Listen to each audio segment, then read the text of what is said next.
자, 오늘은 이제 상법 개정안 제가 이제 쇼츠로 2차례에 걸쳐서 찍었던 내용을 종합하고 그리고 또 앞으로 좀 남아있는 부분들에 대해서도 좀 이제 말씀드리고 싶어서 이렇게 좀 길게 말씀드릴 수 있는 자리를 마련했는데요. 좀 이게 아무래도 이제 법 관련한 내용이다 보니까 조금은 좀 딱딱하고 좀 이제 좀 분위기가 좀 안 좋을 수 있어서 최대한 이제 좀 스무드하게 흘러갈 수 있게 좀 준비를 하긴 했는데 제발 이제 좀 잘 진행될 수 있게 내용이 쉽게 전달되었으면 좋겠습니다. 시작하도록 하겠습니다. 첫 번째가 이사의 충실 의무 대상 확대라는 부분입니다. 이제 상법 개정안에서 첫 번째로 이제 가장 중요하게 꼽았던 부분이 이사가 이제 충실해야 되는 대상이 그동안에 이제 회사였었는데 그거를 이제 회사뿐만이 아니라 주주한테도 충실해라. 주식회사의 주인은 주주이니까 주주에 대해서도 이사가 의사결정을 할 때 충실할 필요가 있다라고 해서 명문화해서 박아놓은 겁니다. 요거 관련해서 주주의 이해와 회사의 이해가 전면적으로 충돌했던 가장 큰 사례가 LG화학이 LG에너지솔루션을 물적 분할한 케이스가 가장 부딪혔던 케이스로 꼽히거든요. 그러니까 예를 들어보자면 LG화학이 2021년도에 배터리 사업 부문인 LG에너지솔루션을 쏙 빼서 그거를 별도로 신설법인에 신설해서 그래서 요걸 신규 상장을 통해서 대규모 자금 조달을 하고 그리고 사업 위험을 이제 분산했던 그런 케이스가 있었었는데요.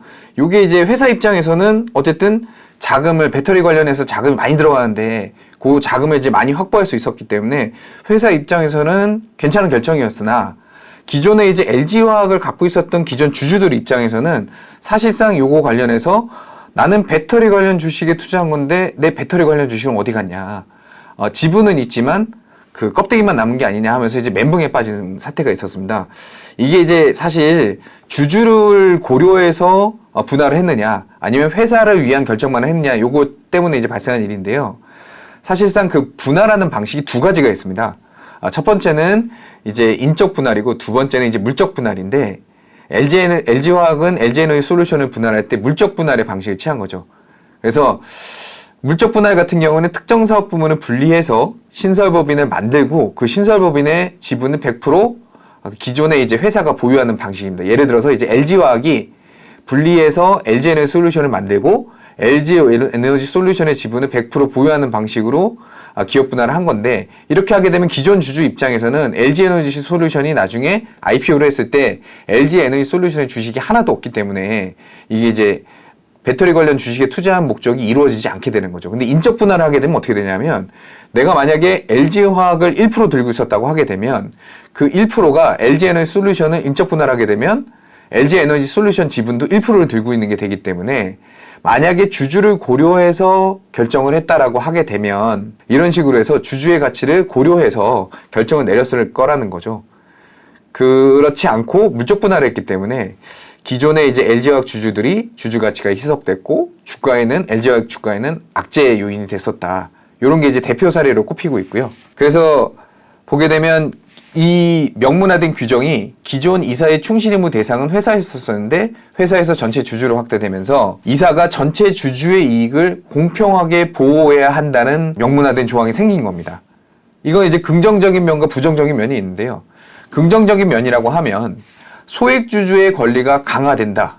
그리고 주주들 같은 경우가 내가 주식을 들고 있는 것들 같은 경우 내가 이 회사에 대해서 내가 들고 있는 지분의 가치만큼으로 해서 공평하게 대우를 받을 수 있다. 그리고 대주주 혹은 경영진만 이익을 챙기는 행위는 이제 좀 불리하게 된다. 이사는 주주를 고려해서 의사결정을 해야 된다. 이 부분이 이제 주주 가치가 제고되는 부분이기 때문에 일정 부분 코리아 디스카운트 해소하는 부분으로 기대할 수 있는 부분도 있는 겁니다.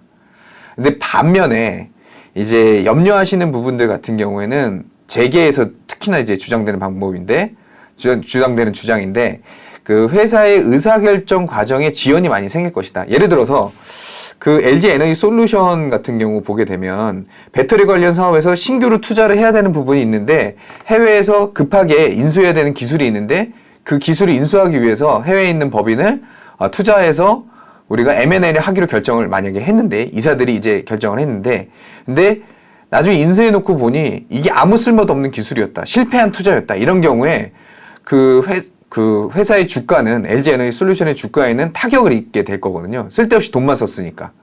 그러면 투자 실패에 대한 책임에 대해서 기존에는 충실 의무 대상이 회사였기 때문에 회사가 발전하기 위해서, 성장하기 위해서 했던 결정이기 때문에 이사는 그 부분에 대해서 책임을 지지 않지만, 이제는 회사 및 전체 주주 대상으로 해서 충실 의무 대상이 명문화되었기 때문에 주주들이 배임 형의로 해서 내가 들고 있는 LG에너지솔루션 주식에 피해를 입혔다, 손실을 입혔다, 그래서 이사를 고발할 수 있게 된 거죠. 배임 혐의로.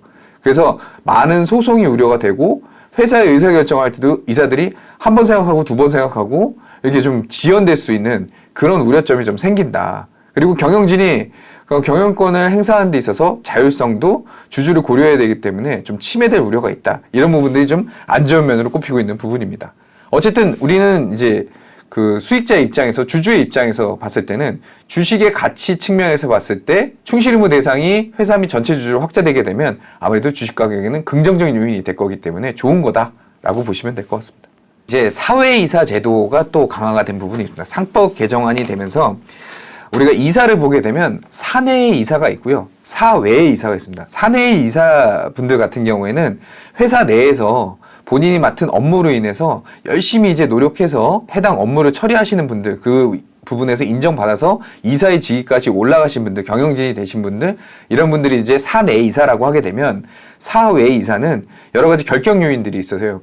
해당 회사의 임직원이 최근까지 최근 몇 년 내 임직원이 어떤 분들은 이제 해당 사항이 없고, 또 대주주랑 가까운 가족이거나 지인이거나 이렇게 특수관계인 경우에는 사회이사가 될 수 없는 여러 가지 이제 결격 요인들이 있습니다. 그 결격 요인이 없는 사람으로 해서, 전문성을 띈 사람으로 해서 경영이나 회계나 아니면 그 IT나 이런 쪽으로 해서 전문가로 구성해서 사회이사를 두도록 되어 있습니다. 그 자산 규모가 2조 원 이상의 상장사 같은 경우에는 사회이사를 전체 이사의 50% 이상, 그러니까 과반수 이상을 사회이사로 두게 되어 있는데, 이거는 이제 회사가 투명하게 운영되게 하기 위해서 제도적인 장치를 마련해놓은 상법상 규정입니다.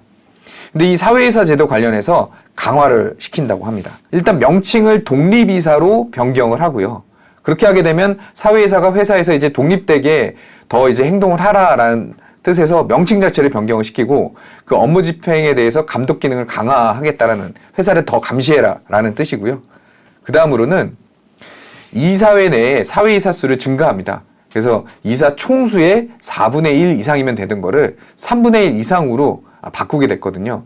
이게 아까 2조 원 이상의 상장사인 경우에는 과반수 이상 둬야 된다고 했었잖아요. 근데 그 밑에 회사들은 어떻게 되느냐, 이사 총수의 4분의 1 이상을 사회이사로 두도록 했었거든요.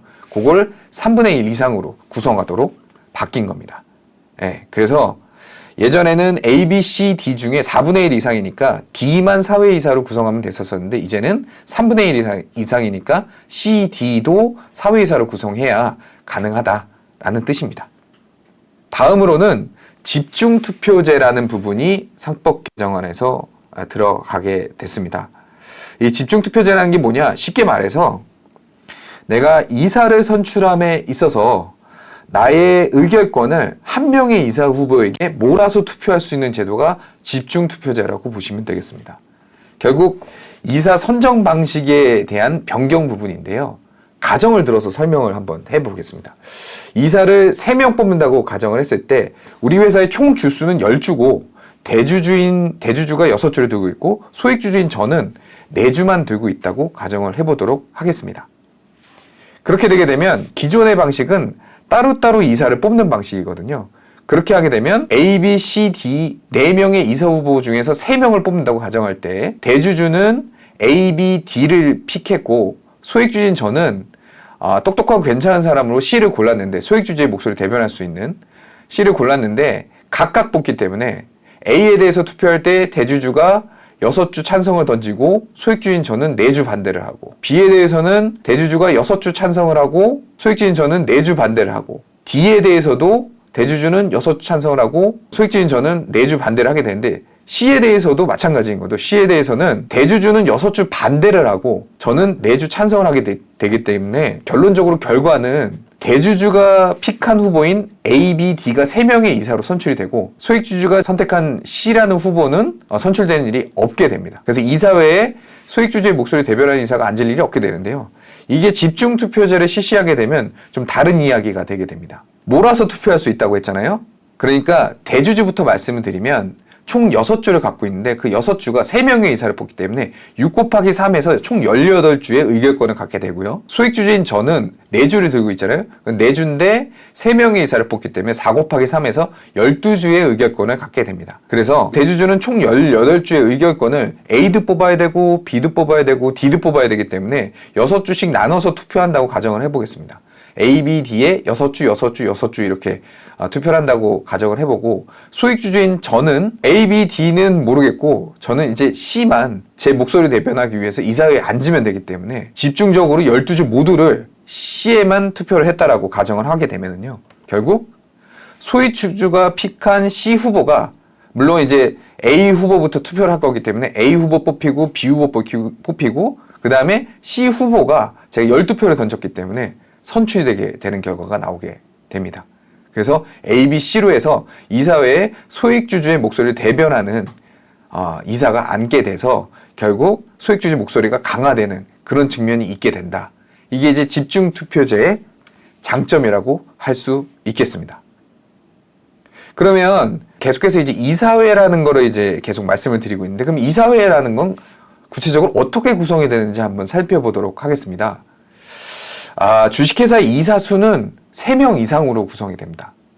단 자본금 10억 미만인 소규모 회사 같은 경우에 이제 한두 명으로 구성이 가능한데 주식회사라고 불리려면 자본금이 10억은 이제 뛰어넘을 테니까 기본적으로 이사 수는 3명 이상일 거고 그 이사회의 평균 이사 수는 자산규모 2조 이상의 상장사인 경우 7.5명 정도 그리고 2조 미만인 경우에는 5.9명 정도를 형성한다고 합니다. 요거에 대해서 이제 그 8월 3일날 연합뉴스에서 시뮬레이션을 돌려봤어요.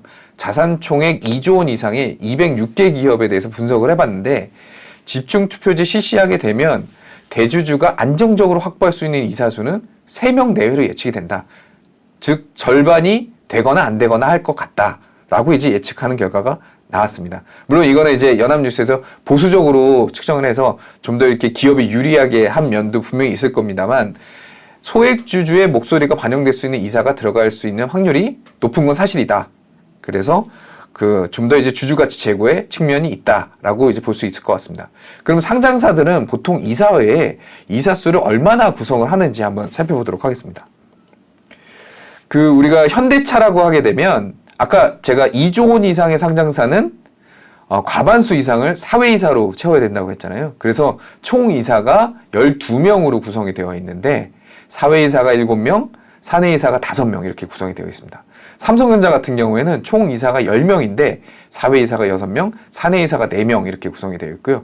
포스코 같은 경우에도 총 이사가 10명인데 사회이사가 6명, 사내이사가 4명 등으로 구성이 되어 있습니다. 이처럼 이제 주요 알고 있는 저희가 알고 있는 상장사들이 이미 사회이사가 많이 포진되어 있는 형식으로 해서 이사회가 구성되어 있다. 그래서 이사의 독립성이라든가 이런 부분들에 대해서 신경을 충분히 쓰고 있는 상태다. 이렇게 볼 수 있을 것 같습니다. 그럼 여기서 이제 좀 궁금한 부분이 사내이사, 사회이사 이렇게 했을 때 그럼 사회이사가 정말 독립적인 사람으로 뽑히는 거냐 이런 의문이 생길 수가 있는데 사회이사를 뽑는 방식에 대해서 알아보게 되면 보통 사회이사 후보 추천위원회라는 걸 설립해서 그 안에서 후보를 추천받게 되고요. 추천받은 사회이사 후보 중에서 그 사회이사를 주주총회를 통해서 주주총회 결의를 통해서 뽑게 됩니다. 삼성전자 같은 경우 보게 되면 보통 이제 사회이사 추천위원회는 그 사회이사가 대부분의 그 구성원을 차지하도록 구성되어 있는데 특히나 이제 삼성전자 같은 경우 보게 되면 사회이사 후보 추천위원회 전체 인원이 모두 사회이사로 구성되어 있는 형식으로 해서 이사의 독립성에 대해서는 충분히 신경 써서 현재도 운영을 하고 있는 상태다. 이렇게 말씀드릴 수 있을 것 같습니다. 다음으로는 감사위원 분리선출 인원수 확대 1명에서 2명으로 그리고 감사위원을 뽑을 때 대주주나 특수관계인에 대한 의결권을 3%로 제한하는 부분에 대해서 살펴보도록 하겠습니다. 이 감사위원회에 대한 부분은 먼저 알아봐야 될 것 같은데요. 그러니까 우리가 자산총액 2조 원 이상의 상장회사라고 하게 되면 감사위원회를 의무적으로 설치하도록 되어 있습니다. 이 감사위원회라는 건 뭐냐? 회사 내부에서 경영진이 회사의 재산을 마음대로 운영하는지 내부에서 감시하고 견제하고 또 이사들이 직무집행을 제대로 하고 있는지 감사하는 역할까지 겸하게 되어 있습니다. 그래서 위원장 1인을 포함해서 감사위원 3인이나 7인 이하로 해서 구성되는 감사위원회라고 볼 수 있는데요. 그런데 이 감사위원 같은 경우가 이제 감사위원을 이루는 뼈대인데 이 감사위원 자체가 기존에는 그 대주주가 입맛에 맞게 뽑은 사내 이사 구성진 풀에서 감사위원을 뽑는 식으로 해서 감사위원을 구성하다 보니까 이 회사의 살림이 이제 잘 운영되는지 회사의 재산은 경영진이 제대로 운영하고 있는지 감시해야 되는 감사위원들 또 감사위원회가 실질적으로는 대주주의 눈치를 보는 경우들이 굉장히 많았었거든요. 그래서 나온 제도가 감사위원을 이사가 아니라 따로 뽑아라, 분리선출해라. 그 예전에는 한 명이었었고 이제는 이제 2명 이상은 감사위원을 분리선출해라. 이사 중에서 뽑으면 안 된다. 이게 들어간 거고요. 두 번째로는 감사위원을 뽑는데 그때 대주주나 특수관계인 지분을 합쳤을 때 만약에 30% 넘는다. 30%라고 가정을 했을 때 30%의 의결권을 다 행사할 수 있는 게 아니라 대주주랑 특수관계인의 의결권을 합쳐서 3%까지만 행사할 수 있다. 그래서 감사위원 선정에는 너네들이 3%만 행사할 수 있고 나머지 주주들의 의결권으로 해서 그 감사위원들을 이제 뽑을 수 있도록 해서 적어도 소액 주주들의 목소리가 반영될 수 있는 감사위원이 들어갈 수 있는 상법상 장치를 만들어 놓은 거다. 이렇게 보시면 될 것 같습니다. 네, 이거는 이제 회사의 투명성을 강화하기 위한 장치이다. 이렇게 보시면 될 것 같습니다. 다음으로는 전자주주총회입니다. 전자주주총회는 예를 들어서 이제 삼성전자 제가 사진을 갖고 왔는데요. 2022년도 삼성전자의 정기주주총회 사진입니다. 우리가 상법상 주식회사라고 하게 되면 주주총회를 통해서 회사의 중요한 사항들을 결정을 하게 되는데요. 결국 회사의 중요한 사항들 모두는 주주총회에서 결정된다고 해도 과언이 아닙니다.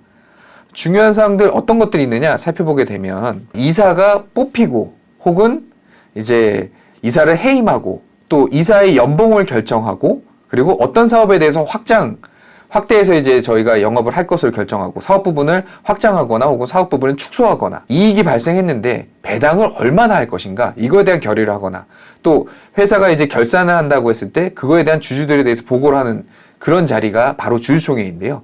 지금 사진에서 보시다시피 주주들이 이제 정해진 주주총회에 자리를 메꿔서 빼곡하게 앉아있는 모습을 파악하실 수가 있습니다. 근데 이제 문제가 뭐냐면 이게 이제 회사에서 정한 시간, 장소에 주주가 참석해야 자신의 의결권을 행사할 수 있다는 게 가장 큰 문제인데요.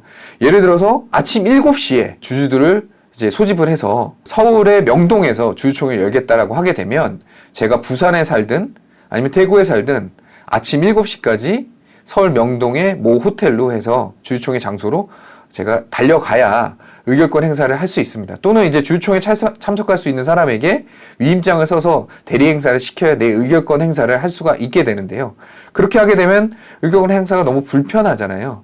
그래서 이제 바뀌는 부분이 뭐냐면 2027년부터 온라인으로 주주총회를 병행하게 함으로써 제가 이제 집에서 마우스만 정해진 시간에 이제 몇 번 클릭하게 되면 내 의결권 행사가 가능해지는 형식으로 바뀌게 되는 겁니다. 결국 회사에 내 의결권을 행사할 수 있게 돼서 내 의견을 표출할 수 있는 길이 열린 셈이다. 이렇게 평가해 볼 수 있을 것 같습니다.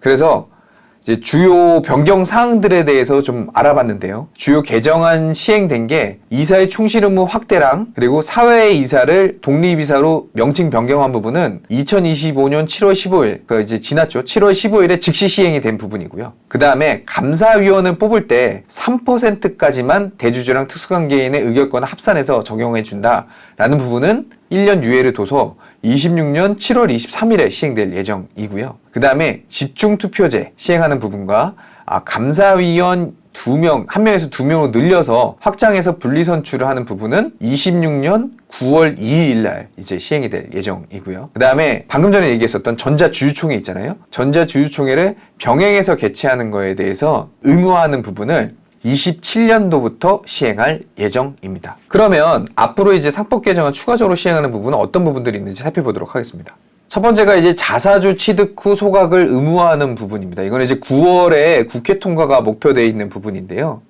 회사가 이익 이용업으로 남아있는 걸 그냥 냅두지 않고 투자에 사용하거나 아니면 다른 이제 사업 확장 목적에 사용하지 않고 회사의 자사주를 취득하는데 쓰는 그런 경우를 일컫는 부분인데요. 요거는 이제 지금 현재 여러 가지 발의안들이 들어가 있습니다. 그래서 주로 이제 관건에 따라서 이게 좀 나뉘는데, 법을 시행하기 전에 보유하고 있는 자사주에 대한 처분 조항과 법 시행 이후 신규 취득한 자사주에 대해서 처분하는 거, 소각하는 부분에 대해서 두 가지 관점에서 발의안건이 차이가 있게 되는데, 뭐 더불어민주당에서 3건, 그리고 조국혁신당에서 한 건이 나왔는데, 보통 신규 취득한 거는 즉시 소각하거나 혹은 6개월 1년 이내 소각하는 부분, 혹은 이제 법 시행 이전에 보유한 건 6개월 1년 혹은 5년까지 보유한 부분에 대해서 소각하는 부분에 대해서 이제 각각 의견 차이를 보이게 되는데요. 이거 부분 자체가 일반 투자자 입장에서는 어쨌든 간에 그 주주환원 약속이니까 신속하게 소각해서 주당 가치를 올려달라 라는 게 이제 일반 투자자의 입장이고, 재계의 입장은 경영권 방어 장치가 충분치가 않은데 적대적 M&A에 대해서 우리가 방어할 수단이 필요하다. 그래서 자사주를 취득할 필요가 있다. 이걸 소각하게 되게 되면 경영권 방어 장치가 충분치 않다라는 의견을 보이고 있는 게 지금 현재 그 업계의 두 의견입니다. 그 자사주 부분에 대해서는 좀 살펴볼 필요가 있는데요. 자사주는 취득하게 되면 의결권 행사가 불가능합니다. 그냥 자사주에 대해서는 그냥 취득해서 보유만 하는 거지, 회사가 그 경영진이 회사가 보유한 자사주로 해서 나한테 유리한 결정을 내릴 수는 없도록 공정하게 그렇게 의결권 행사가 안 되도록 하고 있는데, 그러면 굳이 회사가 왜 돈을 써서 자사주를 취득하는 거냐? 그거에 대해서 이제 두 가지 이유로 볼 수가 있는데요. 그 자사주를 자꾸 취득을 하게 되면 그 우리 회사에 대한 유통 물량이 적어지게 되기 때문에 적대적 M&A 세력, 투기 세력이 우리 회사 지분을 살 수 있는 가능성이 점점 줄어들겠죠. 그래서 내 경영권을 보호하는데 효율적인 수단으로 일단 쓰일 수가 있고요. 의결권 행사는 못하지만. 두 번째로는 그럼에도 불구하고 적대적 M&A 세력이 들어와서 우리 회사를 매수하겠다라고 이제 달려들었을 때, 그거에 대해서 내가 보유하고 있는 자사주를 백기사, 그러니까 나한테 유리하게 의결권을 행사할 수 있는 사람한테 급하게 팔 수 있는 겁니다. 그렇게 하게 되면 경영진이 내 의결권, 그러니까 내 경영진이 내 지분을 보호하면서 내 경영권을 이제 보호할 수 있는 그런 수단으로 사용할 수가 있게 되는 거죠.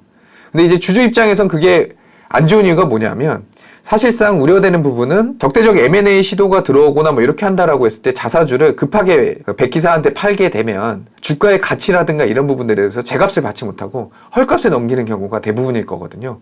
그렇게 하게 되면 주식을 들고 있는 주주 입장에서 주식에 굉장히 안 좋은, 주식의 가치에 굉장히 안 좋은 요소이기 때문에 되도록이면 자사주를 취득하게 되면 소각하는 게 맞다 라는 얘기인 거고, 소각을 하게 되면 전체적인 지분 자체가, 전체 주수가 줄어들게 되면서 내가 들고 있는 주수의 주식 가치가, 주당 가치가 상승하게 되기 때문에 굉장히 주주 입장에서는 유리한 부분이다 라고 볼 수 있기 때문에, 일반 주주 입장에서는 자사주를 취득하게 되면 바로바로 소각해라 이렇게 요구를 하고 있는 부분입니다. 그래서 거기에 지금 그 의원들 발의안 나온 것 중에서 더불어민주당의 김현정 의원이 그 신규 취득은 즉시 소각하고 법 이전에 보유한 부분은 6개월 이내에 소각한다는 가장 강력한 의견을 보이고 있기 때문에 투자자들은 저 의견을 가장 밀고 있는, 응원하고 있는 그런 상황이다 라고 보시면 될 것 같습니다. 다음으로는 주주 제한 제도를 대폭 확대하고 강화하는 부분인데요. 이거는 이미 있었습니다. 그 주주가 기업 경영에 의견을 개진할 수 있는 행위를 주주 제한 제도라고 하는데요. 주주총회의 의제 또는 의안을 이사에게 제안할 수 있는 권한을 갖고 있는 겁니다. 이건 이제 소액주주가 경영 참여를 할 수 있는 장치를 둔 건데요. 현행 상법상 3% 이상의 지분을 보유한 주주가 가능하고, 혹은 3%가 없으면 6개월 이상 보유하거나 혹은 1% 이상의 지분을 보유하고 있는 주주가 발동 가능합니다. 그런데 이거조차도 많다 이거예요. 그래서 지금 현재 추진되고 있는 게 뭐냐면, 더불어민주당 이소영 의원 발의안인데 권고적 주주 제한 제도가 추진이 되고 있습니다. 이거는 1%도 많다. 0.1%의 지분 보유 주주도 제한할 수 있도록 문턱을 낮추자. 또 제한할 수 있는 기간도 주총 시작하기 전에 6주 전까지만으로 이제 제한하지 말고 이것도 3주 전까지로 완화해 주자라는 발의안을 지금 내놓고 있는 상황입니다. 이게 어떤 의미가 있냐면요. 권고적 주주 제한 제도이기 때문에 0.1%의 지분 보유 주주가 주총의 의제로 혹은 의안으로 해서 발의를 하고 요게 이제 주총을 통과했어요. 결의해서 통과가 됐다라고 하더라도 권고적 주주 제한 제도이기 때문에 회사가 지킬 필요가 없습니다. 그냥 권고로 받아들이고 지킬지 여부는 회사가 결정하면 되는, 그래서 이제 0.1% 지분 보유 주주도 제한하도록 하자는 건데, 문제는 뭐냐면 회사 입장에서는 주총에 제한이 들어왔고 일단 시끄러워졌고, 그게 또 주주들이 모여있는 주주총회에서 결의안으로 통과가 됐는데 그거를 무시할 수 있는 회사가 과연 얼마나 될까요? 그래서 권고이긴 권고인데 사실상 뭐 이렇게 강제력이 어느 정도는 있을 수 있는 그런 주주 제한 제도이다. 그래서 문턱은 낮추고 권고라고 했지만 어느 정도 강제성도 이제 심정적으로 있는 그런 제한 제도로 해서 지금 발의안이 들어가 있는 상황이다. 이것도 역시나 소액주주에 대해서 목소리를 키울 수 있는 장치로 해서 추진하고 있는 부분이다라고 보시면 될 것 같습니다. 다음으로는 여러분들 이제 관심이 많으신 부분일 텐데, 배당소득 분리과세 부분입니다. 이재명 정부가 출범하면서 당근과 채찍을 이제 주시장에 썼는데요. 채찍 부분이라고 하게 됐을 때가 이제 그 대주주 양도세 부분인데, 그게 윤석열 정부 때 50억 이상으로 해서 늘어났던 부분에서 10억으로 다시 원복하겠다. 10억, 한 개의 종목을 10억 이상 갖고 있으면 대주주다 라고 했다가 그게 시장에서 굉장히 비판을 많이 받으니까 그 이재명 대통령이 100일 기자회견을 할 때 이게 그렇게 거부감이 많다면 그 굳이 고집할 생각은 없어 해서 이제 경제부총리가 이제 정부 질의에 나와서 대정부 질의에 나와서 그거 관련해서 굳이 추진할 생각 없다라고 답변한 바 있거든요. 그래서 이 부분이 왜 중요했었냐면 우리가 대주주라고 봤을 때 대주주에 대해서는 이제 양도소득세로 해서 과세를 하게 되는데, 그 부분에 대해서 대주주 여부를 판단하는 게 연말 하루에 대해서 내가 50억 이상 혹은 10억 이상의 주주라고 하게 되면 해당 회사의 대주주로 판단한다라고 이제 규정이 되어 있는 부분 때문에 그 하루 전에 주식을 대거 이제 매도하는 사태들이 이제 벌어지게 되고, 요게 이제 하루 전에 10억 이상 들고 있는 사람들이 이제 매도를 하게 되면 다른 주주들 같은 경우에도 주식이 떨어질 걸로 예상하고 먼저 이렇게 선제적으로 매도하는 경우들이 발생할 수 있어서 주가에 피해를 줄 수 있다. 이런 부분들이 이제 고려가 되어서 주시장을 화랑장으로 만들겠다면서 5,000포인트 만들겠다면서 왜 이런 것들을 하는 거냐라는 이제 불만들이 많았었거든요. 그걸 이제 이재명 대통령이 100일 기자회견 때 다 대답을 한 거고요. 거기에 대해서 재정경제부 쪽에서 이제 답변을 내렸던, 그래서 이제 50억 유지하겠다 이렇게 했던 부분이 있었고요. 그거로 이제 채찍 부분이라고 하게 되면 당근 부분으로 추진했던 게 바로 배당소득에 대해서 분리과세를 추진하는 부분이었습니다. 이거는 뭐냐라고 하게 되면 우리가 소위 주식에 대해서 배당을 받게 되는데, 우리가 이제 주식 투자를 이제 활성화하려고 하게 되면 자본이득도 물론 있지만 내가 장기간 투자를 한다라고 봤을 때 기업이 잘 돼서 이익이 많이 나서 배당이 많이 받게 되면 그 배당 소득에 대해서 그동안은 이제 그 종가세에 포함되는 부분들 때문에 내 다른 소득하고 합산해서 2천만 원 이상이 되게 되면 종합과세에 해당되게 돼서 이제 문제가 생기는 부분들이 많았었는데, 요거로 이제 분리과세를 하게 되면 종가세에 포함이 안 되기 때문에 과세 측면에서 굉장히 유리해진다. 요걸 이제 당근으로 해서 제시를 했던 건데, 또 대주주 입장에서 봤을 때도 대주주는 종가세 부분이 45% 세율을 적용을 받는 경우가 대부분일 거 아니에요?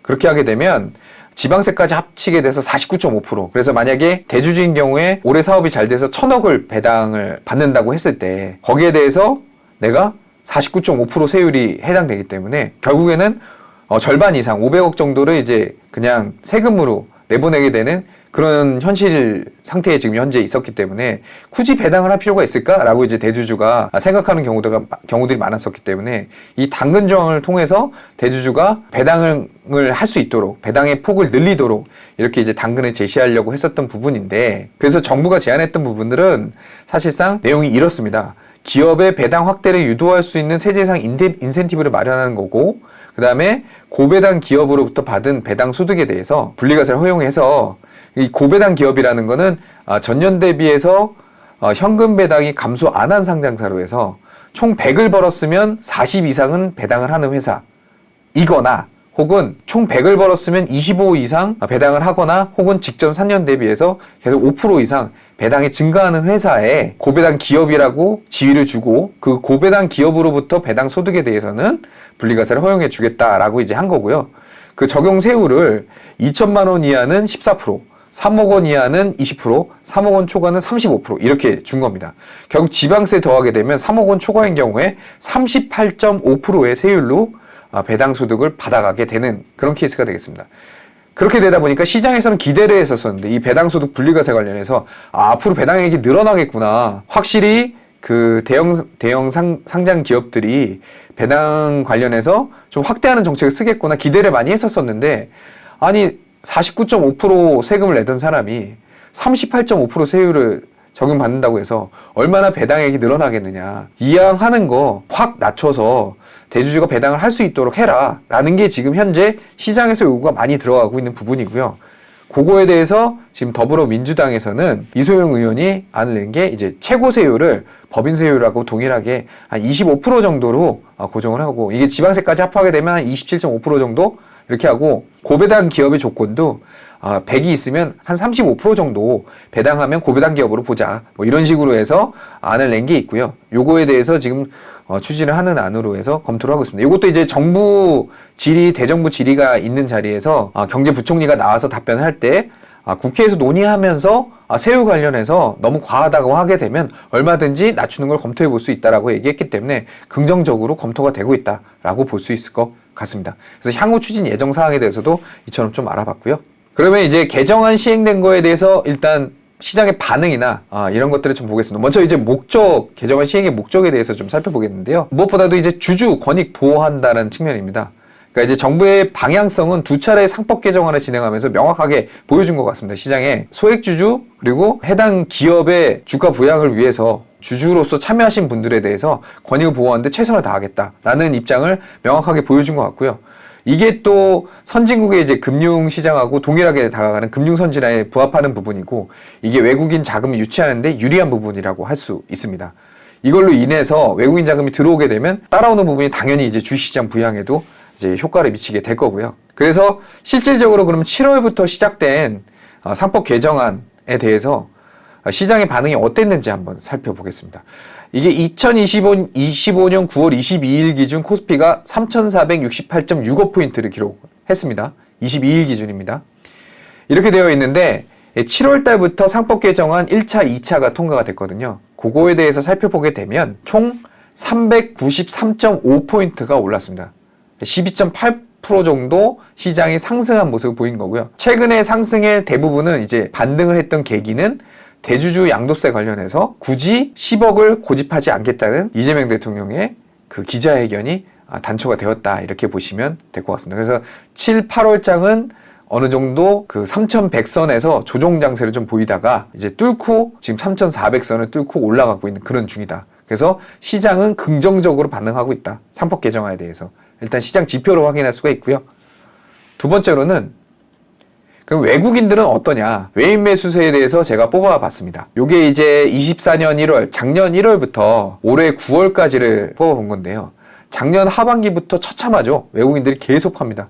계속 매도세를 집중을 하다가 이게 12월 계엄령이 선포가 된 바가 있었고 그 다음에 1월, 2월, 3월, 4월 오다가 이제 그 탄핵이 확정되고 6월 달에 대선이 있다라고 하게 되면서 외인 매수세가 소폭 유입이 되다가 본격적으로 상법 개정안이 7월 달에 이제 시행이 되면서 외인이 본격적으로 사들이게 됩니다. 그래서 외인 매수가 12조 원 정도 3개월 동안 들어오게 되는 그런 모습을 보여주게 됩니다. 그래서 결론을 내려보자면 주주가치 증대랑 이사의 독립성 강화라는 부분으로 해서 상법 개정안이 추진이 되었고 이 부분에 의해서 시장에서도 긍정적인 반응을 보여주고 있다. 그리고 앞으로 남아있는 부분들이 자사주 취득 후 소각하는 부분이라든가 아니면 주주 제한 제도라든가 아니면 배당소득세 분리과세 관련해서도 세율을 낮추는 부분이라든가 이런 것들이 시장에 긍정적으로 영향을 미칠 것으로 기대되고 있기 때문에 좀 더 이렇게 확정되는 사항이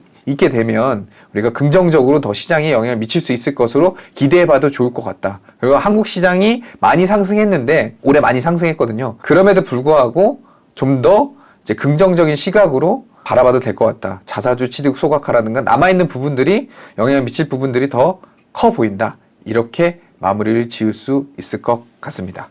자, 여기까지 제가 준비한 내용에 대해서 말씀을 드렸고요. 다음에 더 좋은 내용으로 찾아뵙도록 하겠습니다. 감사합니다.